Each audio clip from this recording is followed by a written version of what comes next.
Living expenses? What do you mean by that? I've never received anything like that before. My mother-in-law looked genuinely baffled. Hey, what's going on? Brian, explain it properly. My husband, who was shrinking before us, was cornered by both myself and my mother-in-law. My name is Carol. I'm a 37-year-old office worker. I live with my husband, Brian, and my mother-in-law. Brian and I met through a mutual friend and quickly hit it off. We were married within 4 months of meeting each other. Since we were both over 35, our parents and in-laws were overjoyed. Our relationship was also great. Since our first visit for marriage introductions, my mother-in-law and I had gone out for meals several times and had become close. Initially, we lived separately but close by. However, after my father-in-law passed away, we moved in together. Despite what people say, there was no mother-in-law bullying and our life was going smoothly. My mother-in-law would do the housework instead of me. I felt guilty, but as often as I got home late, I depended on her. It might sound odd, but I was grateful and had been giving her some living expenses and a small token of appreciation through my husband. However, that didn't mean I could leave everything to her. But since she always said it was fine, I had been relying on her. Since my husband's food consumption has increased recently, I have become a bit worried about whether the amount of money I provide for our daily expenses will be sufficient. So I decided to discuss this with my husband first. Hey, about the living expenses we're giving to your mom, you've been eating a lot lately and she's been doing all the cooking and cleaning, right? I'm thinking we should increase it a bit. What do you think? Huh? It should be fine, right? She's probably happy that her son and daughter-in-law are living with her and she hasn't said anything about it being insufficient. Don't you think we need to show our appreciation? Not just in words, but in a tangible way. So I'll give a little more next month. Could you pass it on to your mom? At my suggestion, my husband nodded with a happy smile. Really? That's great. I was actually thinking the same thing. Thanks. I thought he was being a little too optimistic, but this wasn't the first time, so I decided not to worry about it. I decided to give a bit more. Then, a little while later, I had a severe accident. I collided with a bike at an intersection. I fractured a bone and had to be hospitalized for 2 weeks. My husband brought me my stuff on the first day. Hey, are you okay? It looks painful. I'll let my mom know. That would be great, thanks. Since it's a shared room, I can't make a call. Could you tell her that I'll contact her once I'm able to move? My husband cheerfully responded, Sure, I got it, and went home. I was a bit worried, but I told myself that's how he always is. But then a week passed. Despite waiting, my husband never came. Not even my mother-in-law. Even if my husband was busy with work, it was unthinkable that my overprotective mother-in-law wouldn't come to visit me when I'm not feeling well. I moved to the lounge room with crutches. There was no contact on my cell phone either. I called my husband first, but he didn't answer. Well, he's probably at work, I thought, and then I called my mother-in-law. My mother-in-law picked up on the 3rd ring. Oh, Carol, you sound beat. What's up? Hi, mother-in-law. You must have heard from Brian, but I'll be in the hospital for another week. So I'm sorry, but I'll need some fresh clothes. What? Hospitalized? What happened? An injury? Illness?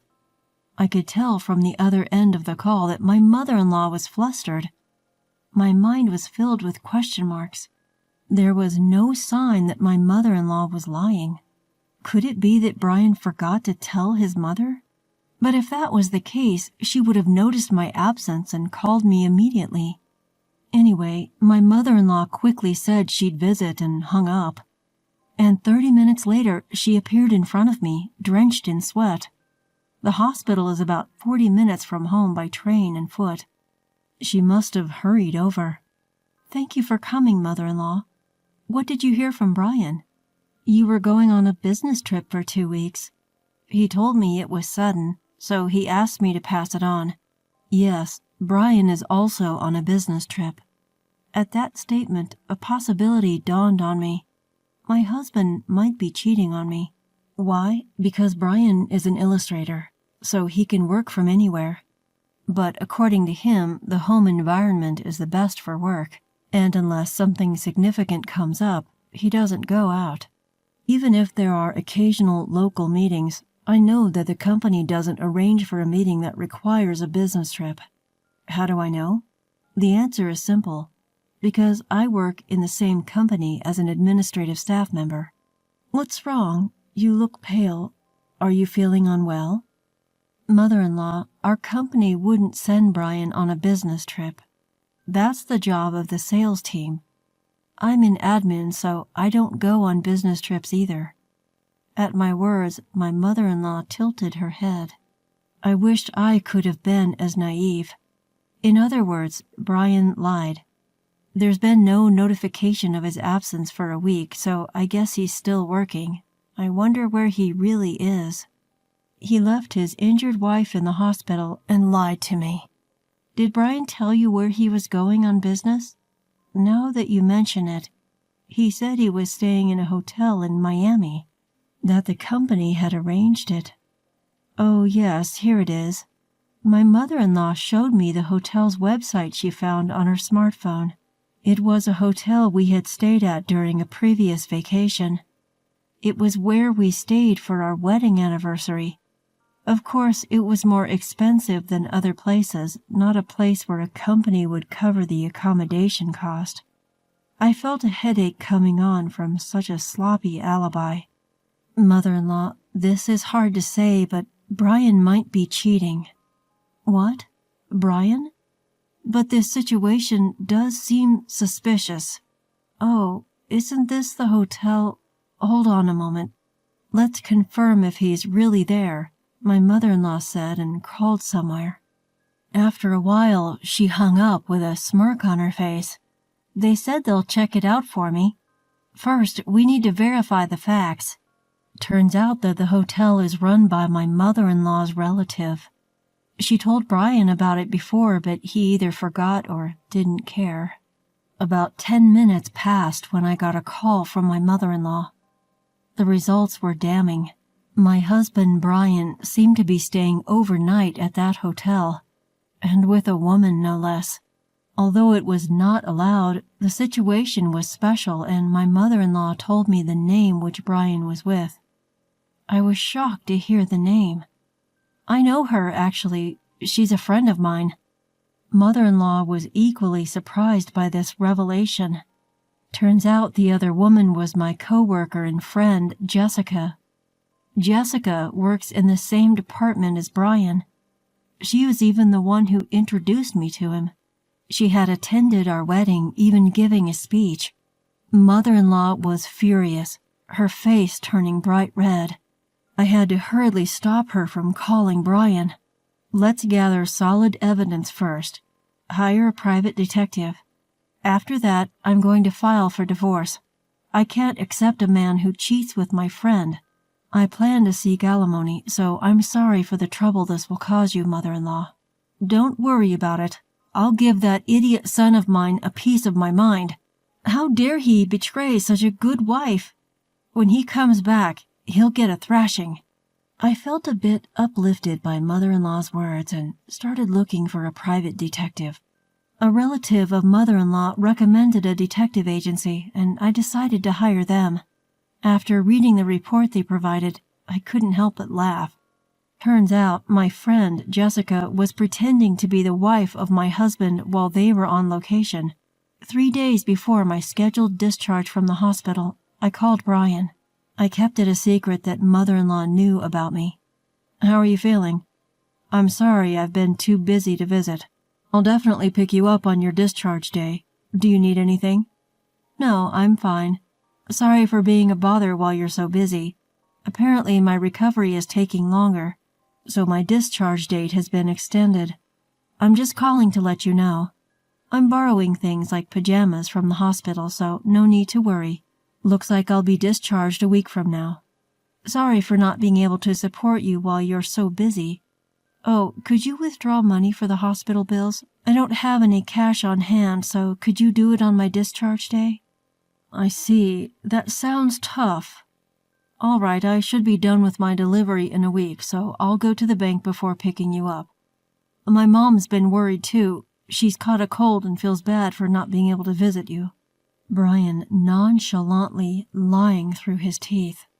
Knowing it was all lies, I had to restrain myself from laughing. Oh, is that so? Please tell mother-in-law to take care. Did you manage to inform the office? Thank you. Did they say anything about allowances? Eh? Oh, they did. I'll take care of the procedures. You just rest and recover. Hope you get well soon. All right, thank you. See you in a week then. I already knew what Brian had told the office about me. I had confirmed it with the office before Brian's call. Brian apparently told the office that he was going on a trip and applied for my leave. So my boss asked right off the bat, "How was the trip? Are you getting good rest?" After I explained my situation, my boss decided to visit the hospital immediately. Not only my boss, but also the HR department came to the hospital. And it turns out I'm entitled to sick leave benefits. I found out that my husband, Brian, has been out of touch for about a week, and he's also running late on his deadlines. The same seems to be true for his mistress. They can't seem to get in touch with her either. It turns out that something like this has been going on for the past 6 months, and it's finally come to a head. So they came to talk to me. I told my bosses that I wanted them not to mention this to Brian or his mistress until a week later, and after that they can impose any punishment they see fit. As planned, I was discharged from the hospital. It seems that Brian had submitted another application for my paid leave, and his mother, my mother-in-law, got a call from him saying that his business trip was extended. Despite my hospital stay being extended because I'm not feeling well, he's extending his vacation with his mistress. It's clear there's no love left for me. I felt a bit sad. I decided to take my paid leave as planned. My boss told me to take as much time as I needed. For a week until Brian returned, my mother-in-law and I prepared to give him a piece of our minds. The day before I was supposed to tell Brian about my discharge from the hospital, I called him. "Hello, how is your mother doing?" "I'm feeling good and I got discharged today. It was sudden, so don't worry about picking me up. I can pay with my credit card." "You're working today, right, Brian?" "Don't worry about me." "What? Really?" "Got it. I have a meeting soon and another one tonight, so I won't be home until late. Sorry." "That's fine. Don't worry about it. I'll take a taxi home." I barely held back a laugh at the sound of the shopping center announcement in the background of Brian's call, and responded. Then I calmly hung up the phone and pressed the button on the voice recorder. I had already heard from the detective that Brian was planning to go shopping today, so I intentionally called him at that time. When I checked the voice recorder, Brian's voice and the announcement were both clearly recorded. Brian had apparently contacted my mother-in-law, telling her that he was actually on vacation with a friend. He claimed it was a working vacation of sorts, so it wasn't exactly a lie.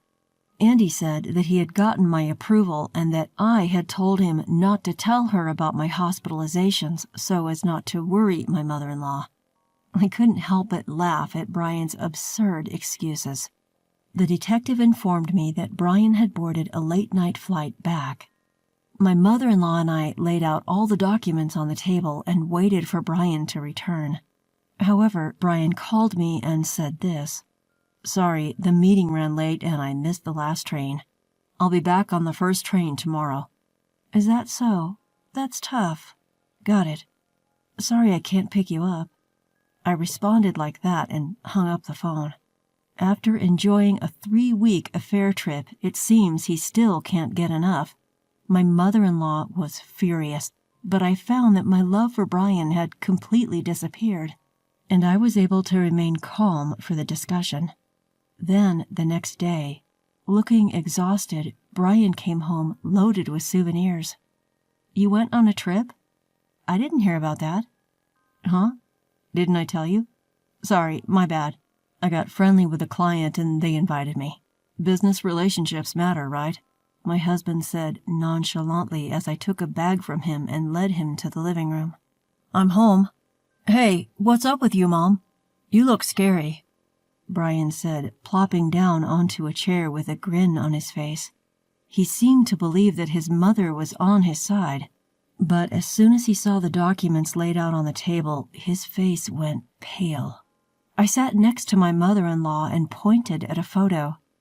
Oh yes, you seem to have had quite the fun. Your trip with Jessica. Leaving your injured wife for 3 weeks. Were you in a honeymoon mood? I asked. What's this? Carol, stop fooling around. Brian stammered at me, his face contorting. Unfortunately, this is no joke. I have evidence from a private detective. You were pretty careless, weren't you? Your dinner conversations were totally bugged. Staying at a hotel run by our relatives, you must have thought you wouldn't get caught. At this, Brian's face turned even more shocked. He looked at his mother for help. Mom, it was a lapse in judgment, so A lapse in judgment that lasted 3 weeks seems a bit too long, don't you think? His mother cut him off with a cheerful smile. Brian, who had been hoping for help, was stunned. Here, these are documents for a claim for damages and a divorce application. Fill it out now. Damages? Divorce? Carol, I'm sorry, I didn't mean it. The one I truly love is you. Can't you forgive me? Let's start over. In response, I pressed a button on my phone. Out flowed the voices of Brian and Jessica. It was a conversation recorded by the detective, hinting at a divorce with me and a remarriage with Jessica. Brian's face turned even bluer. It was just a spur-of-the-moment thing. I didn't mean it. I couldn't care less, really, I said, handing him the documents and urging him to write. Please, forgive me. I can't afford to pay any damages. Well, that's what happens when you splurge like that. Where did all that money come from, anyway? Brian mumbled something incoherent. I had a bad feeling about it. You didn't by chance use the living expenses I had been giving you to give to mother-in-law, did you? You have been passing it on to her, right? The person who reacted to my words was not Brian, but mother-in-law. Living expenses? What are you talking about? I've never received anything like that, mother-in-law said, seemingly genuinely unaware. Hey, what's going on here? Brian, explain it properly. Mother-in-law and I cornered Brian, who had shrunk considerably. I'm sorry, the living expenses. I used them for our dates. I felt my already icy affection for Brian grow even colder. He said he had spent the almost $2,000 I had been giving him every month. All of it. I told you that money was for groceries, utilities, and to thank mother-in-law. That money was mine in the first place. I'm sorry, my salary alone wasn't enough. It was clear what wasn't enough. The designer items Jessica had. Surely they must have been gifts from Brian. I swiftly raised my hand, but it was stopped by my mother-in-law. Brian, with hopeful eyes, watched as mother-in-law stopped me. He still seemed to think mother-in-law is on his side. You can't, Carol. If you lay a hand, it'll be your disadvantage, mother-in-law said, turning around to face Brian, then sharply slapped his cheek. To the stunned Brian, mother-in-law spoke calmly and monotonously. I've always thought the sillier the child, the cuter. I've spoiled you too much. Even with the bias, you grew up kind and your father and I were so happy when you got such a good wife, but now I'm cutting ties with you. But Mom, you're joking, right? Mother-in-law slapped away Brian's pleading hand and handed him a document. It contained a clause renouncing inheritance. Brian widened his eyes and muttered, I can't believe it. It doesn't matter if you can't believe it. It's all true. At mother-in-law's firm stance, Brian hung his head and signed. Make sure you write this too. I'll be claiming from Jessica as well. I'll add on the amount she spent. Oh yes, the company knows everything." Brian, completely dejected and seemingly out of arguments, signed all the documents I presented. Afterward, mother-in-law kicked Brian out. He had apparently been misusing company entertainment expenses and was claimed for reimbursement from the company. Brian is said to be living in an apartment without a bath, forced into a poor lifestyle with what's left after paying alimony and reimbursement. Claimed alimony from his mistress, Jessica. Turns out Jessica was married and her husband was away on business, so I contacted her husband through social media and claimed alimony. As a result, Jessica avoided divorce but had to quit her job. She was forced to live with her husband's family. They live in a rural area without internet connection, and she's said to be forced to work from dawn till dusk. I ended up being adopted by mother-in-law. Having lost my parents early, I decided to take care of mother-in-law till the end. Mother-in-law was initially reluctant because of Brian's infidelity. However, in the end, she accepted, and we sold the house, bought a new house for just the two of us. I want to take good care of mother-in-law.